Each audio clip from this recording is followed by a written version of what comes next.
Welcome all. നമ്മൾ ഇന്ന് പാലിയോബോട്ടണിയുടെ ഒരു പോർഷനാണ് കേട്ടോ പറയണത്, റൈനിയ. പാലിയോബോട്ടണി എന്താണെന്ന് ഓർമ്മയില്ലേ? ഫോസിൽസിനെ കുറിച്ചുള്ള സ്റ്റഡിയാണ് പാലിയോബോട്ടണി അല്ലേ.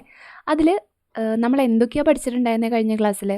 എന്താണ് പാലിയോബോട്ടണി, അതുപോലെ എന്തൊക്കെ രീതിയിൽ അല്ലെങ്കിൽ ഏതൊക്കെ രീതിയിൽ ഫോസിൽസ് ഫോം ചെയ്യുന്നു എന്നുള്ള കാര്യങ്ങളൊക്കെ നമ്മൾ പഠിച്ചിട്ടുണ്ടായിരുന്നു അല്ലേ. ഇന്ന് പറയാൻ പോകുന്നത് അങ്ങനെ ഫോസിലായി മാറിയിട്ടുള്ള, ഓക്കെ, കഴിഞ്ഞ ക്ലാസ്സിൽ നമ്മൾ പറഞ്ഞ രീതിയിൽ ഫോസിലായിട്ട് മാറിയിട്ടുള്ള അല്ലെങ്കിൽ അങ്ങനെ മാറിയിട്ട് നമ്മൾ ഐഡൻറ്റിഫൈ ചെയ്തെടുത്തിട്ടുള്ള ഒരു പ്ലാന്റാണ് റൈനിയ, അല്ലെങ്കിൽ ഒരു ജീനസ് ആണ് റൈനിയ എന്ന് പറയുന്നത്. ഓക്കെ, ഇതിൽ മെയിനായിട്ട് 2 പ്ലാന്റ്സ് ആണ് നമ്മൾ കണ്ടെത്തിയിട്ടുള്ളത്. ആ പ്ലാന്റ്സിൻ്റെ ഡീറ്റെയിൽസ് ആണ് നമ്മൾ പറയുന്നത്. ഇത് ഫസ്റ്റ് പാർട്ടാണ്. ഓക്കെ, ഇതിൽ നമ്മൾ അതിൻ്റെ സ്ട്രക്ചേഴ്സ് കാര്യങ്ങളാണ്, ഇൻറ്റേർണൽ സ്ട്രക്ചറും അതുപോലെ എക്സ്റ്റേണൽ മോർഫോളജിയൊക്കെയാണ് ഇപ്പോൾ പറയുന്നത്. ഓക്കെ, അതിൻ്റെ റീപ്രൊഡക്ഷനും കാര്യങ്ങളൊക്കെ നമുക്ക് പിന്നീട് ഒരു ക്ലാസ്സിൽ നോക്കാം. ഓക്കെ, അപ്പോൾ ഇവരുടെ ഒരു ക്ലാസിഫിക്കേഷൻ വരുന്നത് സബ് ഡിവിഷൻ ഫൈറ്റോപ്സിഡ, അതുപോലെ ഓർഡർ സിലോഫൈറ്റീൽസ്, ഫാമിലി റൈനിയേസിയെ. ഓക്കെ, ഇനി കോമൺ ആയിട്ട് ഈ ഒരു പെർട്ടിക്കുലർ സ്പീഷീസിൻ്റെ കാര്യങ്ങൾ നോക്കുകയാണെങ്കിൽ, The fossils of the genus Rhynia got discovered by Kidston and Long. കിഡ്സ്റ്റണും ലോങ്ങെന്നും പറയുന്ന 2 സയൻറ്റിസ്റ്റാണ് 1971 ഈ ഒരു ഫോസിൽ ഡിസ്കവർ ചെയ്യുന്നത്. ഓക്കെ, സ്കോട്ട്ലാൻഡിൽ നിന്നാണ് ഇവർ ഡിസ്കവർ ചെയ്യുന്നത്. ഇതിൽ നിങ്ങൾക്ക് ചോദിക്കാൻ വരുന്ന അല്ലെങ്കിൽ ക്വസ്റ്റ്യന് വേണമെങ്കിൽ വരാവുന്ന ഒരെണ്ണമാണ് 1 മാർക്കിന് ചോദിക്കാം. ഈ കിഡ്സ്റ്റണും ലോങ്ങും കൂടിയിട്ട് ഐഡൻറ്റിഫൈ ചെയ്ത ഫോസിൽ ഏതാണെന്ന്. ഓക്കെ, അല്ലെങ്കിൽ റൈനിയ സ്പീഷീസ് ഐഡൻറ്റിഫൈ ചെയ്തത് അല്ലെങ്കിൽ ഡിസ്കവർ ചെയ്തത് ആരാണ്, ഏത് വർഷമാണെന്ന് 1 മാർക്കിന് ചോദിക്കാം. ഓക്കെ, നമുക്ക് അങ്ങനത്തെ ക്വസ്റ്റ്യൻസ് ഒക്കെയാണല്ലോ വരുന്നത്. അങ്ങനെ വരാറുണ്ട് കേട്ടോ ക്വസ്റ്റ്യനൊക്കെ. ഓക്കെ, ഇനി 2 സ്പീഷീസിൽ പെടുന്ന റൈനിയനെ കണ്ടെത്തിയിട്ടുണ്ട്. ഓക്കെ, റൈനിയ മേജറും അതുപോലെ റൈനിയ ഗൈനിവാഗിനിയും. ഓക്കെ, അങ്ങനെ 2 സ്പീഷീസാണുള്ളത്. ഇതാണ് 2 സ്പീഷീസ്. ഓക്കെ, ഇതാണ് നമ്മുടെ റൈനിയ മേജർ. ഇത് കേട്ടോ, ഇതാണ് റൈനിയ മേജർ, ഇതാണ് Rhynia gwynnevaughanii. Rhynia major both species are preserved as complete plant in the hard siliceous rocks of the lower Devonian age. നിങ്ങൾ നമ്മുടെ എർത്തിൻ്റെ ഏജസ് പഠിച്ചിട്ടുണ്ടല്ലേ, വലിയൊരു ഇതായിട്ട് crustacean period, Devonian period, ice age എന്നൊക്കെ പറഞ്ഞിട്ട് കുറേ ആയിട്ടൊരു ചാർട്ട് നിങ്ങൾക്ക് പഠിക്കാനുണ്ടായിരുന്നില്ലേ. അതിലൊരെണ്ണമാണ് ഡിവോയൻ പീരീഡ്. അപ്പോൾ ഡിവോയൻ പീരീഡിൻ്റെ ലോവർ ആ ഒരു ടൈമിലൊക്കെയാണ് ഈ റൈനിയ എന്ന് പറയുന്ന പ്ലാന്റ് ആ സമയത്തായിരിക്കണം ഉണ്ടായിരുന്നിരിക്കേണ്ടത്. ഓക്കെ, അതുകൊണ്ട് ആ ഒരു ടൈം ലൈനിലുള്ള റോക്സിൽ നിന്നാണ് നമുക്ക് കിട്ടിയിട്ടുള്ളത് ഈ ഒരു പ്ലാന്റിൻ്റെ സ്പെസിമെൻ കിട്ടിയിട്ടുള്ളത്. ഓക്കെ, ഇനി മെയിനായിട്ട് 2 ഉണ്ട്. ഏതാണ്? റൈനിയ മേജറും ഗൈനിവാഗിനിയും ഉണ്ട്. The remainings of this plant is found in petrified state and their orientation within the rock is upright. Okay, upright ആയിട്ടുള്ള കണ്ടീഷനിലാണ് കണ്ടത്, മീൻസ് നേരെയാണ് കണ്ടത്. ഈ ഒരു പിക്ചറിൽ കാണുന്ന പോലെ തന്നെയാണ് കണ്ടത്. ഈ പ്ലാൻ ബോഡി സ്പോറോഫൈറ്റ് ആണ്. ഓക്കെ, അതായത് സ്പോർസ് ബിയർ ചെയ്യുന്ന ഒരു കണ്ടീഷനിലാണ് നമുക്ക് ഈ ഒരു പ്ലാന്റ് കിട്ടിയിട്ടുള്ളത്. ഇതിൽ സ്പോറുകളാണ് ഈ കാണുന്നത്. ഈ ഡാർക്ക് കളറിൽ കാണുന്നില്ലേ, ഈ വലുതാക്കി കൊടുത്തിട്ടുള്ള ഈ ഒരു പോർഷനാണ് ഇതിൻ്റെ സ്പോറുകൾ. ഓക്കെ, അപ്പോൾ നമുക്ക് കൂടുതലായിട്ട് ഈ പ്ലാന്റിൻ്റെ ബാക്കിയുള്ള കാര്യങ്ങൾ നോക്കാം. സ്ട്രക്ചർ, ആ ഒരു സ്പോറോഫൈറ്റിക് പ്ലാൻ ബോഡി നമ്മൾ പറഞ്ഞു അല്ലേ, സ്പോറോഫൈറ്റ് ആണ് നമ്മൾ ഐഡൻറ്റിഫൈ ചെയ്തിട്ടുള്ളതെന്ന്. ആ സ്പോറോഫൈറ്റിക് പ്ലാൻ ബോഡിനെ കുറിച്ചാണ് ഇനി പറയുന്നത്. ഹെർബേഷ്യസ് ആണ്. ഓക്കെ, ഹെർബാണ്. പിന്നെ consist of subterranean, creeping, cylindrical and dichotomously branched rhizome. എങ്ങനെയാണ്? ഇത്രയും കാര്യങ്ങൾ റൈസോമിൻ്റെയാണ്. സബ് ടെറേറിയൻ ആണ്, ക്രീപ്പിംഗ് ആണ്. ഓക്കെ, ഇങ്ങനെ എഴഞ്ഞഴഞ്ഞ് പോകുന്ന പോലത്തെ, ഇങ്ങനെ സ്പ്രെഡ് ചെയ്ത് കിടക്കുന്ന പോലത്തെയാണ്. സിലിണ്ട്രിക്കലാണ്, ഇങ്ങനെ സിലിണ്ട്രിക്കലായിട്ടാണ്. ഡൈക്കോട്ടണമസ്ലി ബ്രാഞ്ച്ഡ് ആണ്, ഇങ്ങനെ വന്നിട്ട് അതും വന്ന് കാണിച്ചു തരാം. ഇങ്ങനെ 2 ബ്രാഞ്ച് വരുന്നു, ഈ ബ്രാഞ്ചും വന്ന് 2 എണ്ണം വരുന്നു, ഇങ്ങനെ 2 എണ്ണം വരുന്നു. അങ്ങനെയാണ് ഡൈക്കോട്ടണമസ്ലി ബ്രാഞ്ച്ഡ് ആണ് ഇതിൻ്റെ rhizome. Okay, with upright simple dichotomously branched aerial and leafless shoots. അതിന് ആ ഒരു റൈനിയയ്ക്ക് ശരിക്കും ലീഫ് ഉണ്ടായിരുന്നു എന്ന് നമുക്കറിയില്ല. നമുക്ക് കിട്ടിയിട്ടുള്ളതിൽ ലീഫ് ഉണ്ടായിരുന്നില്ല. ഓക്കെ, അപ്പോൾ റൈസോം എങ്ങനെയാണ്?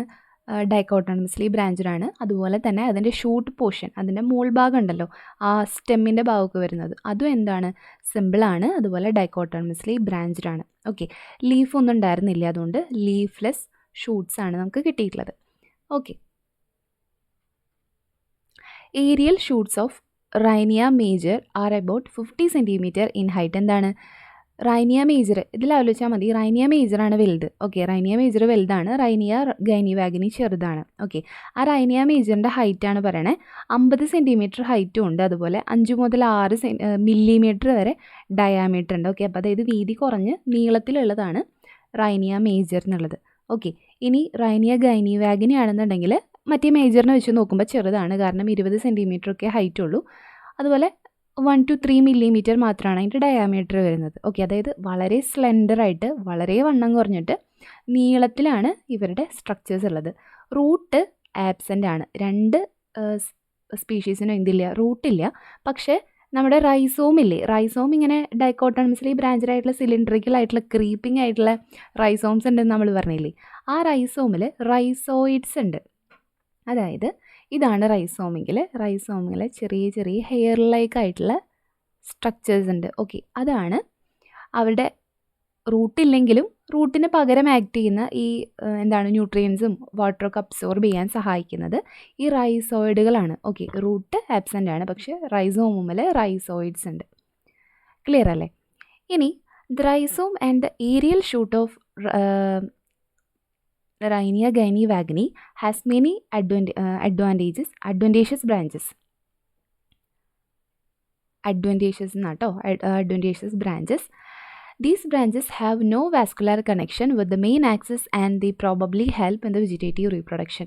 എന്താണ് റൈസോമിന് എന്തുണ്ട്? The rhizome and the aerial shoot of ഗൈനിവാഗിനി have many advantageous branches. ഈ റൈസോമിനും ഏരിയൽ ഷൂട്ട്സിനും ഒക്കെ ഇവരൊക്കെ എങ്ങനെയാണ്? ഡൈക്കോട്ടോണമസ്ലി ബ്രാഞ്ചഡ് ആണ് അല്ലേ? ഇവർക്ക് എല്ലാവർക്കും ഒരുപാട് ബ്രാഞ്ചസ് ഉണ്ട്, പക്ഷേ ഇതൊന്നും ഒരു മെയിനായിട്ടുള്ള ഒരു ആക്സിസുമായിട്ട് അല്ലെങ്കിൽ അവിടെയുള്ള ഒരു വാസ്കുലർ കണക്ഷനുമായിട്ട് എന്തല്ല, കണക്റ്റഡ് അല്ല. Okay, these branches have no vascular connection with the main axis. Okay, അതായത് ഇപ്പോൾ ഇങ്ങനെ കുറേ ബ്രാഞ്ചസ് ഉണ്ടെന്ന് വിചാരിക്കുക, ഇങ്ങനെ കുറേ ബ്രാഞ്ചസ് ഉണ്ട്, അതിൽ ഇതായിരുന്നു മെയിൻ ബ്രാഞ്ച് എന്നുണ്ടെങ്കിൽ ഈ ബ്രാഞ്ചിൽ വാസ്കുലർ കണക്ഷൻ ഉണ്ടായിരിക്കും, പക്ഷേ ഇങ്ങോട്ടുള്ള ചെറിയ ബ്രാഞ്ചിലേക്ക് എന്തുണ്ടാവില്ല, മെയിൻ ആക്സിസുമായിട്ടുള്ള ഒരു വാസ്കുലർ കണക്ഷനൊന്നും ഉണ്ടായിരിക്കില്ല. നമ്മൾ വിചാരിക്കുന്നത് നമുക്ക് അസ്യൂം ചെയ്യാനല്ലേ പറ്റുള്ളൂ. പണ്ട് ആ പ്ലാന്റ് ചിലപ്പോൾ ഇന്നതായിരിക്കാം, അതിൻ്റെ രീതികളൊക്കെ ഇങ്ങനെ ആയിരിക്കാം എന്നൊക്കെ നമുക്ക് അസ്യൂം ചെയ്യാനേ പറ്റുള്ളൂ അല്ലേ? അപ്പോൾ നമ്മളിപ്പോൾ വിചാരിക്കുന്നത് എന്താ വെച്ചിട്ടുണ്ടെങ്കിൽ ആ സ്ട്രക്ചേഴ്സ് ഉണ്ടല്ലോ അതൊക്കെ വെജിറ്റേറ്റീവ് പ്രൊപ്പഗേഷന് വേണ്ടിയിട്ടുള്ളതാണെന്നാണ്. അതായത് കുറേ ബ്രാഞ്ചസ് ഇല്ലേ, അതൊക്കെ വെജിറ്റേറ്റീവ് റീപ്രൊഡക്ഷന് വേണ്ടിയിട്ടുള്ളതാവാം എന്നാണ് നമ്മുടെ assumption.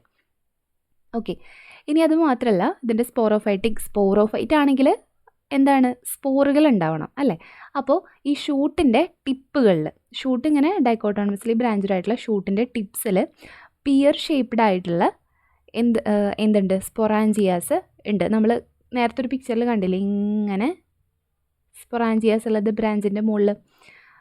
Okay, the aerial branches end in tapering vegetative apex or pear shaped terminal sporangia. Okay, ഇതാണ് അവരുടെ സ്പോറോഫൈറ്റിൻ്റെ സ്ട്രക്ചർ. നല്ല ഇമ്പോർട്ടൻ്റ് ആണ് കേട്ടോ, നിങ്ങൾക്ക് എസ്സേക്ക് വേണമെങ്കിലും ചോദിക്കാൻ പറ്റുന്ന ഭാഗമാണ് നമ്മുടെ റൈനിയൊക്കെ. അതുപോലെ വേറെ ഉണ്ട്, ലെപ്പിഡോഡെൻഡ്രോൺ എന്നൊക്കെ പറഞ്ഞിട്ടുണ്ട്. ഇവരൊക്കെ 5 മാർക്ക് 10 മാർക്കിൻ്റെ എസ്സേക്ക് മാത്രമേ ചോദിച്ചു വരാറുള്ളൊരു സംഭവമാണ്. പിന്നെ ഏത് സയൻറ്റിസ്റ്റാണ് കണ്ടെത്തിയെന്നുള്ളതൊക്കെയാണ് കൂടുതലായിട്ട് നിങ്ങൾക്ക് 1 വേർഡിന് ചോദിക്കുക ഈ ഒരു ഭാഗത്തുനിന്ന്. ഓക്കെ, ഇനി ഇൻറ്റേർണൽ സ്ട്രക്ചർ മെയിനായിട്ട് എപ്പിഡെർമിസ്, കോർട്ടെക്സ്, സെൻട്രൽ സിലിണ്ടർ, ഇങ്ങനെയാണ് 3 ഭാഗങ്ങളായിട്ട് തിരിച്ചിട്ടുള്ളത്. Epidermis, cortex, central cylinder. Okay, ഇതാണ് അതിൻ്റെ ഒരു TS, സ്റ്റെമ്മിൻ്റെ TS ആണ് കേട്ടോ അത്. നമുക്ക് ഓരോ ഭാഗമായിട്ട് നോക്കാം. എപ്പിഡെർമിസ് നോർമലി നമ്മുടെ ഇപ്പോൾ ഉള്ള പ്ലാന്റ്സ് പോലെയൊക്കെ തന്നെയാണ്. ഔട്ടർ മോസ്റ്റ് ലെയർ ആണ്, സിംഗിൾ ലെയേർഡ് ആണ്. ഓക്കെ, അതായത് യൂണിസെറേറ്റ് ആണ് എപ്പിഡെർമിസ് എന്ന് പറയുന്നത്. തിക്കായിട്ടുള്ള ഒരു ക്യൂട്ടിക്കിൾ കൊണ്ട് കവർ ചെയ്തിട്ടുണ്ട് എപ്പിഡെർമിസ്. ഓക്കെ, ഈ ഒരു പിക്ചർ നോക്കിയേ, ഏറ്റവും പുറത്ത് കാണുന്ന ഈ ഒരു ലെയറാണ് അതിൻ്റെ എപ്പിഡെർമിസ്. അതിൻ്റെ പുറത്ത് തിക്ക് ക്യൂട്ടിക്കിൾ കൊണ്ട് കവർ ചെയ്തിട്ടുണ്ട്. സ്റ്റൊമാറ്റ പ്രസൻ്റ് ആണ്. കണ്ടോ ഇവിടെ ഒരു ബ്രേക്ക് കണ്ടില്ലേ ഇവിടെ, അതുപോലെ ഇവിടെയൊക്കെ ഓരോ ബ്രേക്സ് ഉണ്ട്. മീൻസ് അവിടെ സ്റ്റൊമാറ്റ പ്രസൻ്റ് ആണ്. ഈ സ്റ്റൊമാറ്റയും നമ്മുടെ ഇപ്പോൾ ഉള്ള പ്ലാന്റ്സ് പോലെ തന്നെയാണ്, 2 ഗാർഡ് സെല്ലുകളും പിന്നെ കുറേ സബ്സിഡിയറി സെൽസ് ഉള്ളതാണ് stomata. Okay, each stomata consist of 2 guard cells surrounded by many subsidiary cells. അപ്പോൾ എപ്പിഡെർമിസിനെ കുറിച്ച് ഒരു ഐഡിയ കിട്ടിയില്ലേ.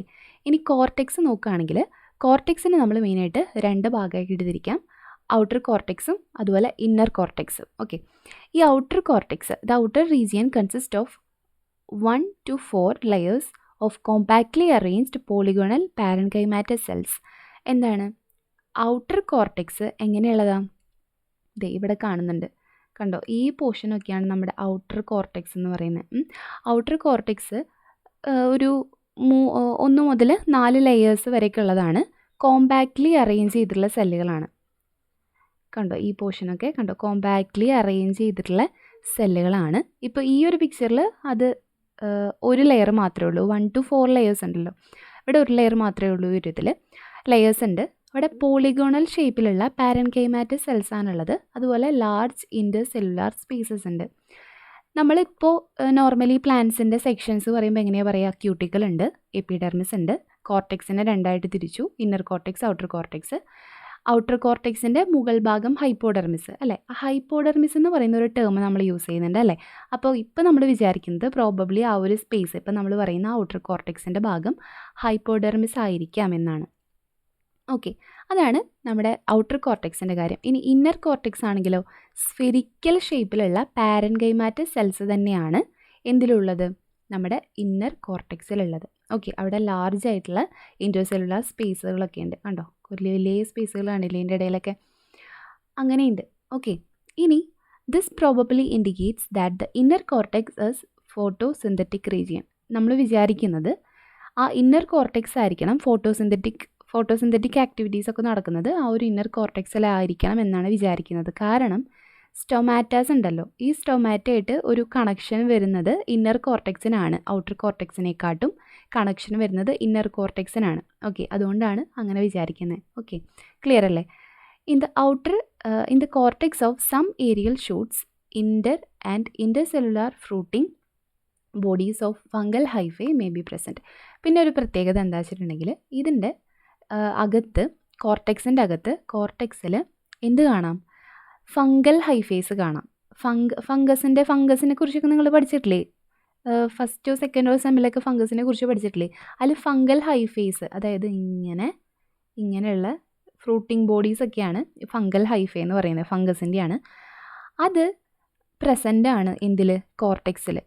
ഇതിന് 2 കേസസ് നമുക്ക് പറയാം. ഒന്നില്ലെങ്കിൽ ചിലപ്പോൾ ആ ഒരു റൈനിയ എന്ന് പറയുന്ന സ്പീഷീസിൻ്റെ എന്താണ് കോർട്ടെക്സ് റീജിയനിൽ ബൈ ബർത്ത് എന്തുണ്ടായിരിക്കണം? ഈ ഫംഗൽ ഹൈഫേ ഉണ്ടായിരിക്കണം. അതായത് നമ്മുടെ ഇപ്പോൾ നമ്മൾ ഫാബിയസി ഫാമിലിയിൽ വരുന്ന പ്ലാന്റുകളെ കുറിച്ച് പറഞ്ഞപ്പോൾ നമ്മൾ ലെഗ്യൂംസിൻ്റെ കാര്യമൊക്കെ പറഞ്ഞിട്ടുണ്ടായിരുന്നു. അതിൻ്റെ നോഡ്യൂൾസിലൊക്കെ ബാക്ടീരിയ പ്രസൻ്റ് ആണെന്ന്, അല്ല നൈട്രജൻ ഫിക്സിങ് ബാക്ടീരിയ ഉണ്ടെന്ന്. അത് ഉള്ളതാണ്, ആ പ്ലാന്റിൽ എന്തായാലും ഉള്ളതാണ് ആ ബാക്ടീരിയ.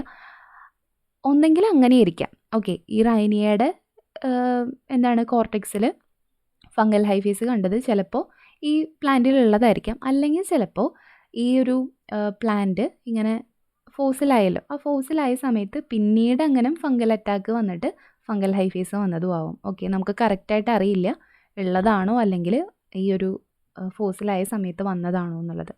ഓക്കെ, അപ്പോൾ അത്രയാണ് കോർട്ടെക്സിൻ്റെ കാര്യങ്ങൾ. ഇനി സെൻട്രൽ സിലിണ്ടർ, പ്രോട്ടോസ്റ്റീലാണ് സിലിണ്ടർ, അതായത് സൈലം സറൗണ്ട് ചെയ്തിട്ട് ഫ്ലോയം ഉണ്ട്, xylem surrounded by phloem.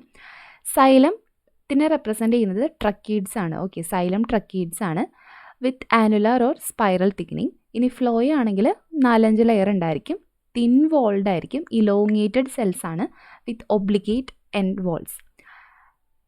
എൻഡോഡെർമിസ് and pericycle are absent. എൻഡോഡെർമിസും പെരിസൈക്കിളും ഇല്ല. സ്റ്റീലുണ്ട്, അത് പ്രോട്ടോസ്റ്റീലാണ്. സൈലം സറൗണ്ട് ചെയ്തിട്ടുള്ള ഫ്ലോയം, അതായത് എന്താണ് സൈലം സെൻറ്ററിലുണ്ട്, അതിൻ്റെ ചുറ്റും ഫ്ലോയം ഉണ്ട്. സൈലത്തിനെ റെപ്രസെൻ്റ് ചെയ്യുന്നത് സൈലം ട്രക്കീഡ്സ് ആണ്, ഫ്ലോയത്തിനെ റെപ്രസെൻ്റ് ചെയ്യുന്നത് ഇലോങ്ങേറ്റഡ് ആയിട്ടുള്ള തിൻ വോൾഡ് ആയിട്ടുള്ള സെല്ലുകളാണ്. ഓക്കെ, അത് 4-5 ലെയർ ഉണ്ടായിരിക്കും. ഇത്രയാണ് അതിൻ്റെ ഇൻറ്റേർണൽ സ്ട്രക്ചർ. നന്നായിട്ട് പഠിക്കേണ്ട ഭാഗമാണ് കേട്ടോ, അത് എന്തായാലും വരുന്നതാണ്. ഓക്കെ, ക്ലിയർ ആയില്ലേ? ഇനി അടുത്ത ക്ലാസ്സിൽ നമുക്ക് ഇവരുടെ റീപ്രൊഡക്ഷനും കാര്യങ്ങളൊക്കെ പറയാം.